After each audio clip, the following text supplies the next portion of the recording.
So, welcome everybody to another episode of the MotoGP podcast, Last on the Brakes. And here this week, as we told you across social media, as we asked you for your questions, we have Prima Pramac Racing's team manager, Gino Borsoi. Welcome to Austria, Gino. You've made it, I've made it, my suitcase and luggage has not made it, but we're going to make the best of it and hopefully have a good chat with you. So, we were talking a bit there, it could be a good weekend for you and the team, it's quite exciting, everything about this season is quite exciting.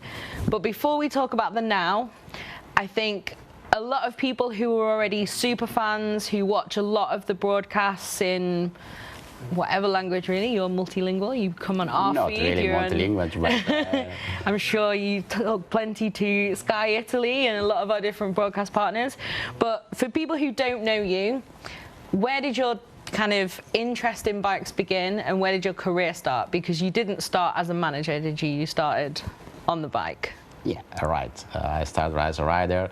Actually, my first season was '92, an Italian championship. This was the real start of my career on bike. My father have a shop of bike, so we have the bike inside our blood, and from 1992 I started Italian championship, and then I move up from Italian to European, and then I arrive at the World Championship '97. So really long time here in our paddock. It's not that long. But yeah, and then obviously from there you had some great success as a rider as well. We also have a few fans asking you on social media, and the first one from Instagram. Normally we do this segment at the end, but a lot of our questions this week are ones that I would ask. So people know me. People know you. You're okay, this is Mr. great. Worldwide. No, come on. It can be Pitbull or it can be Gino Borsoi, you know. But no, so from Instagram we had one question from Tade JMG96. Sorry if I've said that wrong. How did you decide to be a manager and end your career as a rider? So obviously that's always an interesting topic. Some riders decide when is their time, others may have maybe their results drop off and it's a bit more difficult, maybe injury problems, things like that. For you, where did you decide to end that riding career, and what was the best moment of it before then? Well, honestly, this is a nice question. No, the end of my career was 2004, and that time was in front a hard decision for me to stop my career and move forward as a owner of the team or manager of the team, or really move away from our world. And well, at that time I decided to move forward as a team manager, because you feel, you really understand that you are not fast maybe enough to get a nice result. When you are a rider, you want to really fighting for something good, and you understand that your speed is not there. It's time to move away, because when you are a fighter, no, you like to fighting at least for nice podium, or to get podium. You don't see that it's anymore your target, because young rider coming, your career, it's at the end of your story. So this was the time to me to react, to understand my future, and to keep a decision, a hard decision to stop my career, and then continue on this world, because it's my life. And of course, when it's your life, you can continue to give to this sport much more, not only as a rider, also on the management, because you still have the mentality of the rider. You understand how the rider are happy, what the rider need, and for us, as a, let's say, a old rider, no, sometimes it's a bit easy to manage the rider inside your garage, because you know what they really need. For sure. Obviously, we've heard that, well, not we've heard that a lot, but that seems to be a common theme with a lot of people who were a rider and then move into team management. It gives you a unique perspective, but obviously there's more to the job than I know what the rider thinks. Yeah, for sure. It's a very complex thing. You've got to be on top of so many different things, a lot of things to balance. Of course, this is the easy part of the manager, team manager work, because you was a rider, so as I said before, it's easy to understand what they need, but then becomes hard because you need to learn a lot of things, money side, budget side, how to manage the guy inside the garage, your technician. So at the beginning it was not easy, honestly, because you have to learn a lot of things in a really short time, because my season was 2004, then the season later after was 2005 as an owner of the team, because at that time, the last 2 years of my career, 2003, 2004, was a rider and also owner of my team. So at the same time, and it was too much. How was it managing yourself? I think Lucio also did that, Lucio is the king of the, of the manager and rider at the same time. Actually, it was my, let's say, my target. Arrive to at the same level of Lucio at the time was one of my target, because for me he's one of the best manager of and owner of the team inside the paddock. So, well, as I said before, it was not easy at the beginning, but beside me, I was able to find really nice guys, really nice person, where they teach me how to approach this new adventure, and the time helped me to improve my performance also on the manager side. That's such a kind of sport competitive mindset still, isn't it? You may not be on the track anymore, but you're still like, okay, where can I improve? Where can I gain? Where can I do this better? Do you think that is the main thing in the whole paddock almost? For sure, it's the whole Just paddock. That mentality. This is the mentality that you have to work on it. As a rider, always I want to try to give all my effort to the teams, to the riders, and to find a way to fight from the podium, of course, to fight for the championship. And what I try to transmit also to my mechanics, that we have to keep concentrated all the time, and we have to give 100% every time. Or our so you've gone mentality. for 100%, because it's kind of a thing in MotoGP and in motorsport to be like, I've given 110%, and then the next person will be like, I've given 120.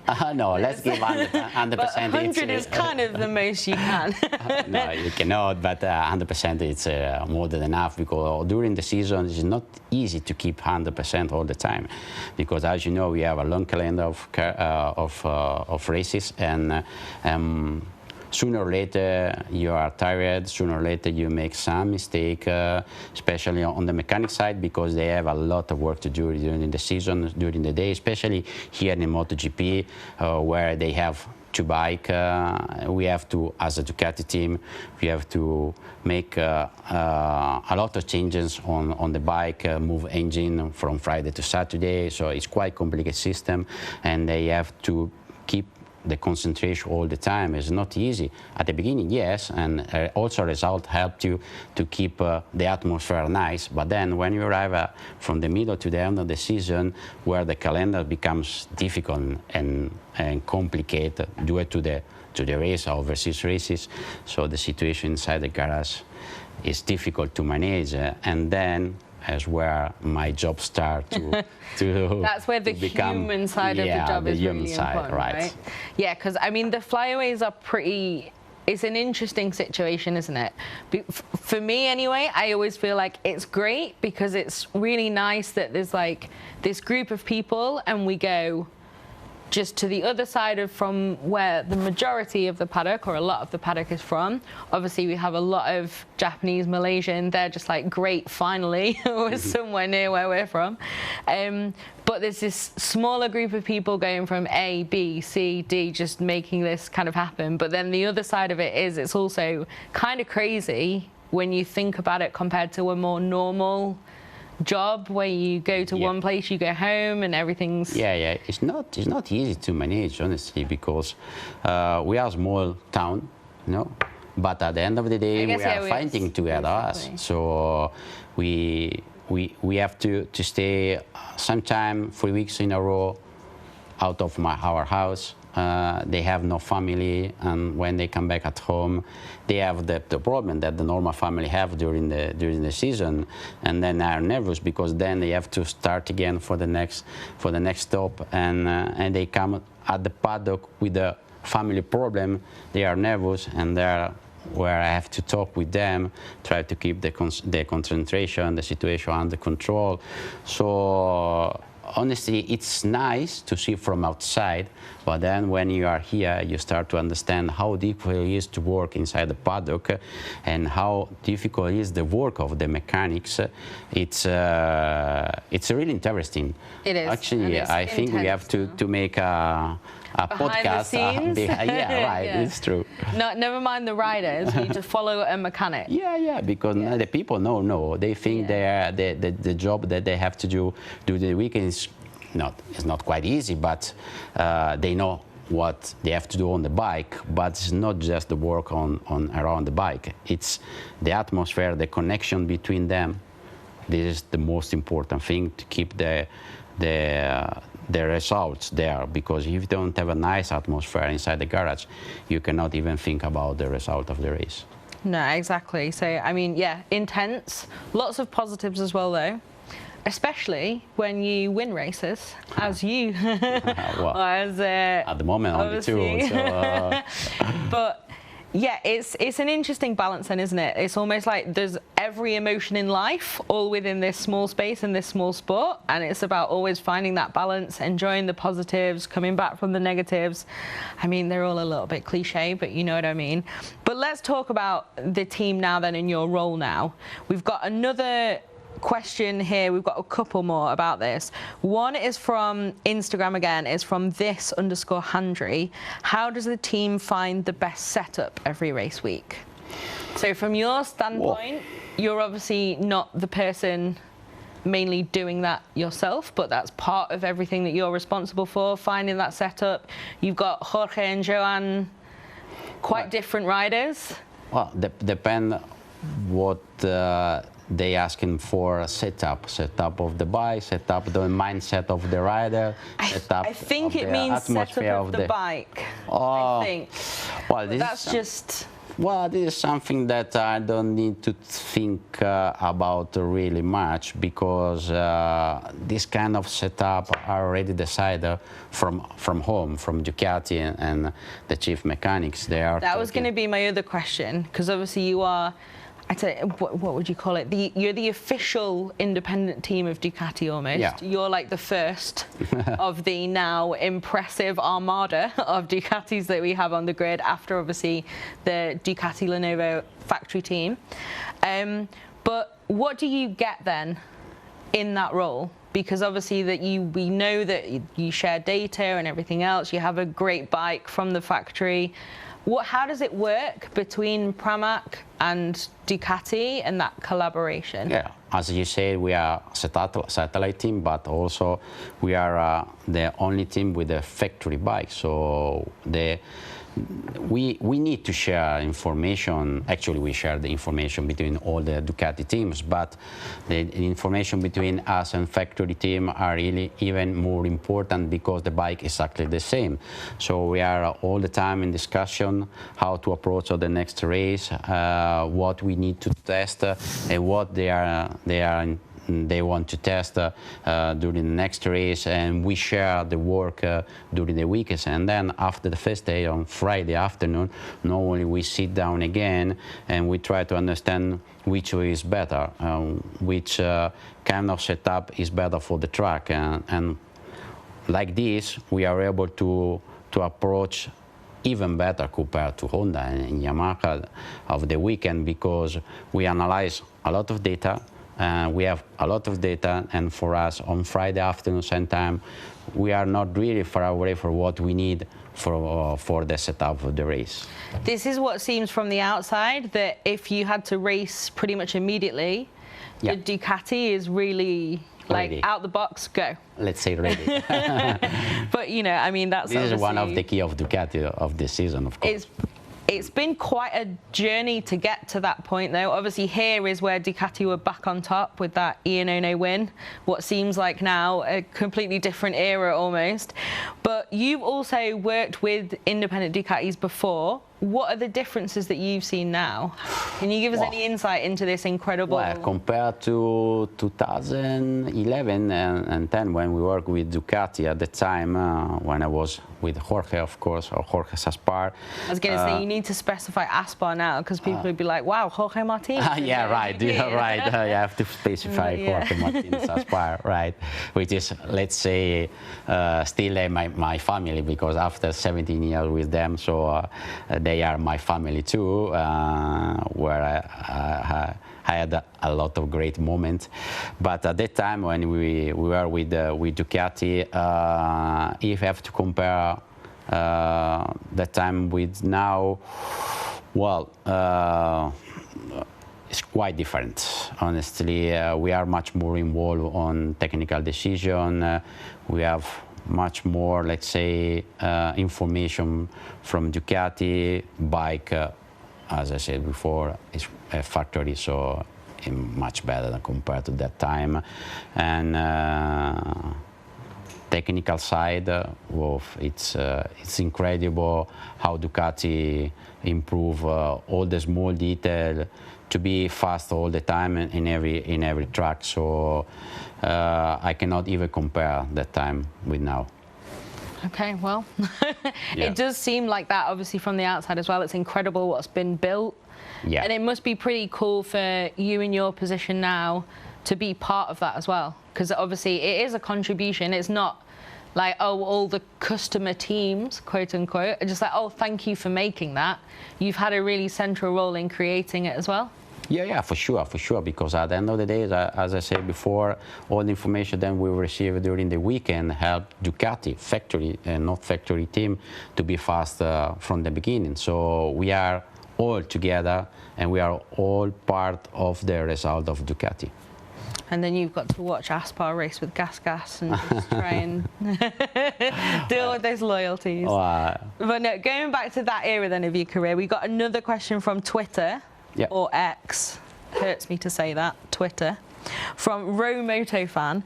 What's the biggest differences between managing a MotoGP team versus Moto2 or Moto3?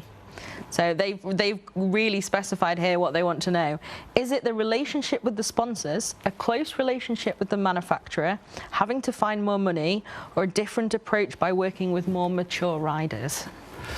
Well, from my point of view, there is a big difference between Moto2 or Moto3 and MotoGP, because at the end of the day, we have two wheels, one engine, one rider. So the real basics. Yeah, the real basics is still there, still the same. So, well, much more demanding MotoGP in terms of interview, like today, for example. Yeah, sorry.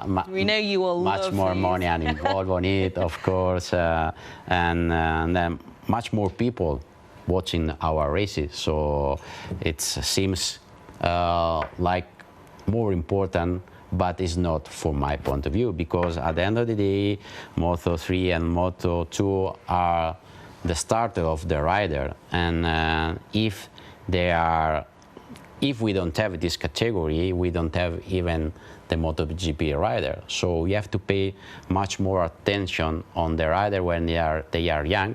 In Moto3, for example, where you have to give all your tips, where you have to help them to improve their career, to have the correct mindset when they arrive at the track, because then when you arrive at the MotoGP, the mentality of the rider, it's already created, it's already enough strong to be, let's say, fast and good all the weekend. So it's quite different, the relationship that I have right now with my rider compared to the rider when I was with a sport team. So this is one of the biggest difference from the let's say Moto2, Moto3, and MotoGP.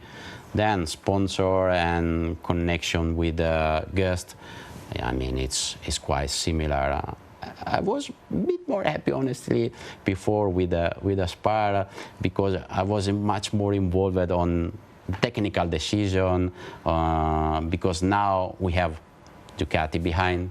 They think about that, so yeah. So now you've got to let that bit go. They have much more experience than me, so they don't need me. But it just still hurts that a little bit. Yeah, of course. I think everyone can understand that. But so let's talk about your riders then, a little bit at least. So Jorge, this time Martin, not Aspar. Yeah. Obviously race winner in the Premier class, and well, already this season as well. And it was here that he took that rookie win as well, so it's a good stage. He's been a very interesting rider since he got to MotoGP. How is he to work with now? Because you've got a real contrast of Joan Zarco and Jorge, where Jorge is like explosively quick, trying to walk the perfect line 100% of the time, whereas Joan will be like, well, let's build up, let's find the rhythm. And that's how it seems from the outside. Is that how they are? Yeah, for already the perfect description of my rider, so you don't need me. You can make a podcast. No, I want to know what it's alone. like. It's fine for me to say that, but what is that like to manage? Because it's also interesting when you're in the same team with the same goals in a lot of ways. Yeah, it's like this, and honestly, I have two completely different approach between them. So Jorge, I need to stop.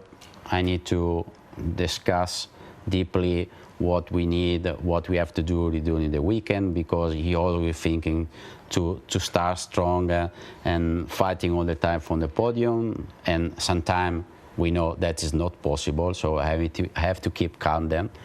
And on the Zarco side, with Jorge though, sorry to interrupt, this year though that seems to be going very well. Yeah. Second overall. Yeah. Silverstone actually a great example. Sent wide early on. Maybe do you think Jorge before could have got too annoyed at having been pushed out and then ended up crashing, but he actually took some really good points and came back to sixth? Actually, it's what he did on the past. No, he's a talent rider. He's an amazing rider. He have a incredible speed, but what we miss, what he missed on the last few seasons was this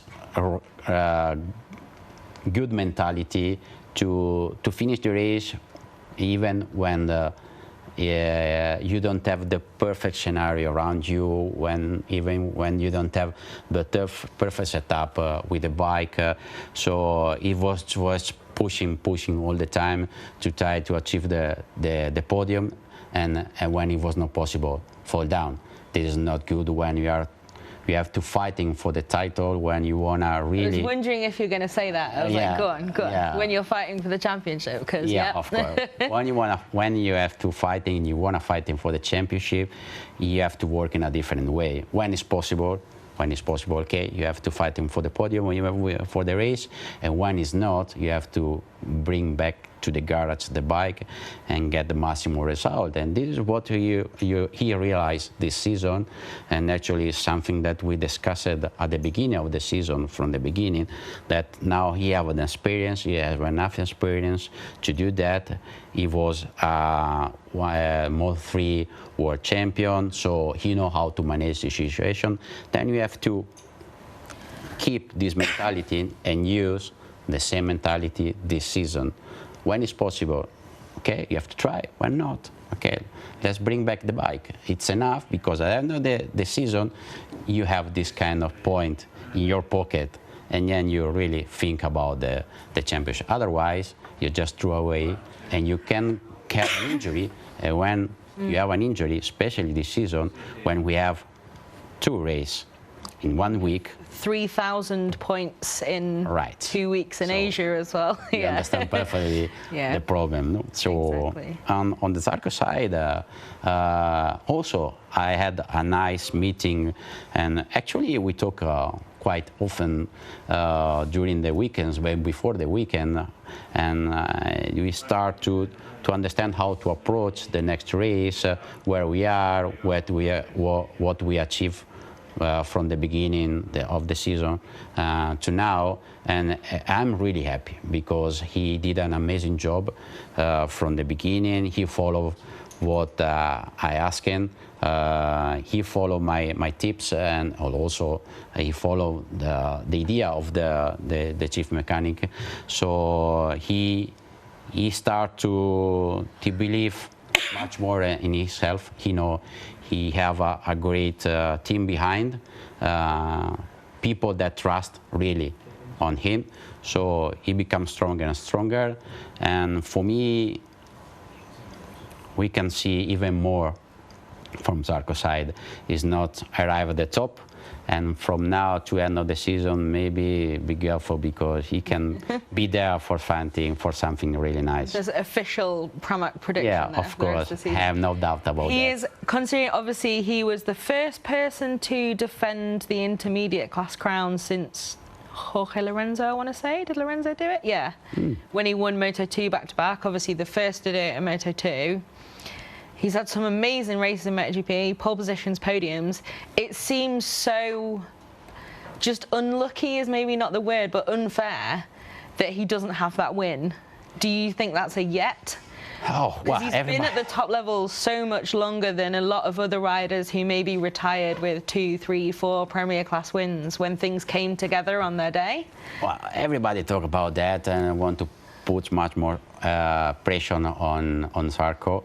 Well, I don't say it for pressure. I say it because I'm like, I think like he deserves it. If we are talking all the time about his when he come in the first win, winner race, when everybody asked me about that, and I said, hey guys, it's something that we have to build up step by step. I don't know exactly what happened in the past with Zarco and his guys, his teams, but now we know, I know where he are and where he can arrive. So let's give us a bit more time. And well, it's also funny because like it was not that long ago that an independent Ducati had never won a race, and now it's like, why haven't you all won at least 5? It moves quickly, doesn't it? So it's, you know. But for me, no pressure. That's not the reason. Okay, thank you. We have enough pressure from. For me, it's a celebration of Jean's talents and what he's done up till now that I say it feels like he does deserve one. I will be the first guys in the paddock to be really happy when I will see Johan. We'll see. We'll remember this moment if we see you on that pit wall, that first Zarco win. I call you. Please. So obviously, then, like you say, we're nearly done now. We have one more fan question, but it's quite a direct question about next year. And I also don't want it to seem like it's a question against Jorge or against Johan. But it is an interesting jigsaw, though, that we have in MotoGP now, especially we've seen plenty of headlines recently with KTM, Gas, their 5 contracts, 4 seats.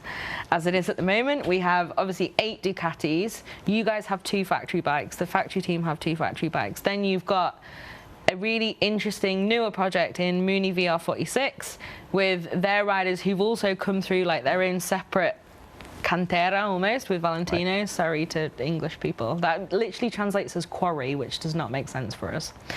But and then 8 bikes, so many fast riders. Everyone wants to know whether Bezzecchi is a future mover and shaker. Enea is an interesting one, obviously, after he's had those injury problems this year as well. Jorge versus Enea last year, that was an entire thing. You still have factory bikes. You're second in the championship. It's just all an interesting conundrum. So our question from Murakitsi on Instagram, is it possible for Bezzecchi to join Pramac? But I want to add as well, do you still think that this normal path that we saw before of Pramac, then official Ducati, then stay there, and then buy, do you think that still exists?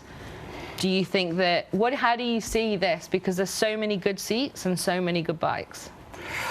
Well, the most important thing that even for next season we will have 2 factory bikes. and this is the best option for us. Regarding Bezzecchi, you're keeping that second tier, we're the next ones. which is for us, let's say, the best option to keep the factory bike, because if you have factory bike, everybody wanna come to our garage, no? Including Bezzecchi, of course. Well, let's see. Now is not in our hand. He have to decide. Well, with Ducati, of course, what he prefer, what he like to stay with VR46 or come to our garage next season, which for me is one of the best option for sure, and will be really happy if he will be part of our team next season. But also on the other side, we have a great team with Zarco and Jorge. So if we will keep like this, I'm happy. In any case, I'm really happy. So we're not going to see any showdowns in pit lane of Pramac and VR46 squaring up, trying to. I don't know. I cannot talk about that. Maybe you have to discuss with Ducati this kind. I'm sure we will. Situation. But apart of that, I mean, I am happy with my guys. So if we will stay like this, it's the perfect scenario for us. Well, it certainly seems like it, and congratulations on the Germany win. Congratulations on the incredible season so far. Sprint wins as well. You're in that club this year. And yeah, let's see this weekend. If anyone's listening or watching this before the weekend, we'll see. Should be a good one for you. Jorge did win here. Could be even more interesting this time next week. Let's see. But thank you so much, Gino, for joining us. And yeah, best of luck this weekend. Thank you for a great moment. Thanks. Talk soon.